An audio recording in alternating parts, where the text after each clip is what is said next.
Hey everybody, Hunter Fisher, Trapper, Trader, Guide, Scout, and Interpreter, and Country Cook. Steve Hall here in Nashville, Tennessee, along with pretty Miss Sheila running that camera. Hey Sheila. Hi. Today we're going to do something real special, and this is really an interesting story behind this. We're going to make some Dyer's deep fried burgers, but we're not going to be able to do what they do because the oil that they have in there is the grease from the hamburgers that they cook is 103 years old, if you can believe that. They've got a big container that's like 2 feet by 3 feet, and it's about that deep with the hamburger fat that is cooked through the years. And each day they take it and strain it at the end of the day, then they heat it back up the next day, and they actually deep fry their hamburgers in it. When they moved from one location to the next, they actually had armed guards that went with them because they had that 103-year-old grease in like a trash can. They carried it in, then poured it in their new cooker to start all over again. We're going to try to do that. And here's what you want to get. You want to do what they do. Don't buy good premium burger. I know that sounds crazy.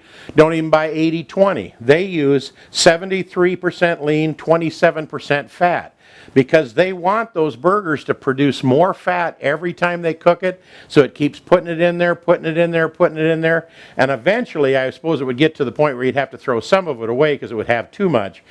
But I took a 3-pound bag of that 73-27 burger, and I cooked it and cooked it and cooked it and cooked it, and then I took the burger and threw it in the freezer. I can always use it for tacos and everything else, but I've got that grease in here, and I've got these burgers, and we're going to try to deep fry them like Dyer's hamburgers do. Come on over, let's see if we can pull this off. Now you'll notice that my grease is not as deep as theirs is. Obviously theirs is like real deep, so you can drop it right in. I've got this kind of heated up already, and I'm going to lay these in here. Now, they've got a special spatula they use to smash their 3 ounces of burger flat, and they do like a double-double. They put like a burger cheese inside of a hamburger bun. We're going to try to pull that off a little bit. We might make a double-double, then we might make a couple of singles. But they smash it flat. I took a half-cup measuring cup, and I leveled it full, and I took a little bit of hamburger out of there, because a little half cup is 4 ounces, and they use 2 3-ounce burger patties. So let's see, and I took those little 3-ounce bits and smashed them flat in between some wax paper. What is that, parchment paper? And this looks like it's just about ready. So I'm going to get these in here. Yes, it's a deep fried burger. Now normally, if I had their 103-year-old grease, which they won't part with, that would be completely underneath the grease. And I'm going to save this every time I cook it, from burger time to burger time to burger time. Let me bring this down to about high or even medium high. And I'm going to strain this when it cools out, and I'm going to put it in the freezer, and the next time I'm going to keep using it and using it and using it, because it becomes a concentrated, delicious burger fat base that these cook in.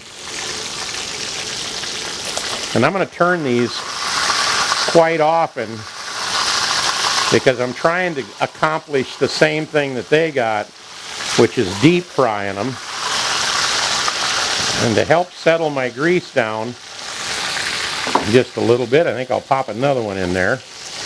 I'm daring, don't use your fingers, I just do that stuff, but I got one more over here. But that's what they do. Then they actually take their cheese, pick one of those out, lay it on, and then they scoop it down underneath the grease and pick up the next burger, because they want I'm telling you, a roadside greasy hamburger, and everybody comes from miles around to get them. So we're going to try to duplicate that a little bit. I'm not sure I'm going to try to do the underneath because I don't have enough of that grease developed yet. And I probably won't be here 103 years from now to have it. And if you ever get down to Memphis, go check out Dyer's Hamburgers. And I'm kind of prepping my cheese here, getting ready. And I'm just going to lay these over on this plate. And then I'm going to go grab our hamburger buns that we made homemade. That's right, we made homemade hamburger buns, and they look terrific. And they're in the other room, and they're going to be part of 2 recipes. This one and the hamburger bun recipe, because we got to show what we do with it after we make it. And here's something else they do. They say, now see, as thin as I smash these flat, they're still kind of rounding up a little bit. I always use the term hockey puck.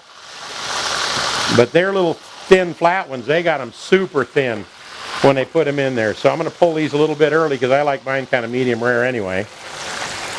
And I'm going to do what they do. And that's pull her right out of the fat. Plop the cheese right on top.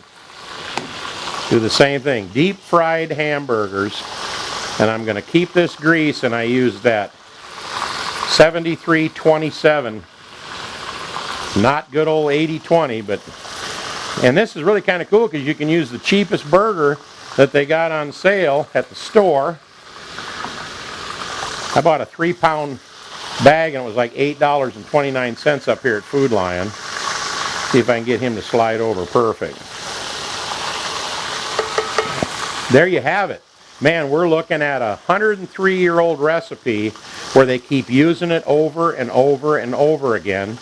And I would assume that you want to make sure that you don't get it so hot that you burn anything, but they strain it out anyway. So let me move this from medium down to medium high down to medium, because I just want to finish up this one.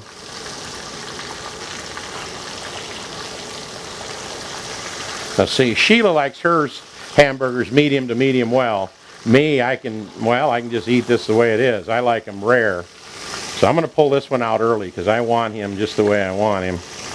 And let's get our hamburger buns in here and let's start making some of those double doubles as they call them. Well, all right, let me explain these buns. I got great big hamburger buns. If I'd have made a little smaller, they'd have been a little taller. If I'd have let the dough rise for an hour first, then let them rise after I made them into hamburgers, they would have been a little higher. But I love the fact that they're nice, great, big hamburger buns. But I got a problem because I didn't know that when you deep fried hamburgers, you better start that big if you want that big. So, let me give you some information. When they're down there making their hamburgers down at Dyer's, they put mustard on here and they put onions on it. Now, are you ready for this? And they say, if you want lettuce or tomato, go next door. They make salads over there. They don't have no lettuce and no tomato in their restaurant. Can you believe that? Mustard and onions only. Now, I got thinking, what if we put one in the middle, but what if we put two of them? I think we better stay with one in the middle here. So we're going to make, because we have a nice big flat bun, we can do one of their double doubles as they call them. And I'm going to give that a mash. Perfect. Same thing with this one here. You need a good hearty bun to hold up to this grease stuff. But there you have it. Let me blow that off to make sure it looks good on camera, because it's got to look good when we put it on YouTube. What do you think, Sheila? Looks great. There. What, you missing something? All right, she's cleaning it up. She's my little director, so there we go. Deep fried double-decker hamburgers. This way, this way. Right there. Right there. Does that look good? Yeah, that's good. All right, there you have it. And no tomatoes and no lettuce. Double-decker hamburgers on homemade buns that we made ourselves. And we're going to modify that recipe. And believe it or not, this is ending up at the end of our hamburger YouTube video. And it's also ending up at the end of our hamburger bun YouTube video. So again, for those that I told to do it like 25 or 30 minutes, let the dough rise originally that we made in the mixer for an hour. Then when you shape them into the burgers, I made them real big and flat. And I like these because I want to make a nice big hamburger in the future. But I'll rise it for an hour, then let it set shaped and rise another hour, then bake it at 350 degrees until they're golden brown with the sesames. And I think we got us something here. Don't have to buy the 80/20 no more when it comes to hamburger. Get the 73% lean, 27% fat. So when you cook them flat, little thin burgers, and make them as thin and as big as you can make them, because when you dunk them in here, they zing right up and fit perfect. These were a little smaller, so I went double decker. Next time I'm making them bigger, and I'm going to go single level. But I couldn't be happier with the burgers. I couldn't be happier with the buns. We're looking forward to a great dinner. And if you'd like to subscribe to our channel, little Shotgun Red's face is going to pop up right over here in just a little bit. We're going to put another recipe over here. In fact, you know what I'm going to do? I think I'm going to put the hamburger bun recipe over here. And on the hamburger recipe video, I'm going to put the hamburger recipe in. Well, you know what I'm trying to say. Sheila, is this the best hamburgers you ever seen deep fried? If they ain't, they ought to be. Great job on the camera. We'll see you next time right here on Cooking with Shotgun Red. Hope you subscribe to our channel. Time to dive in. No lettuce and no tomatoes.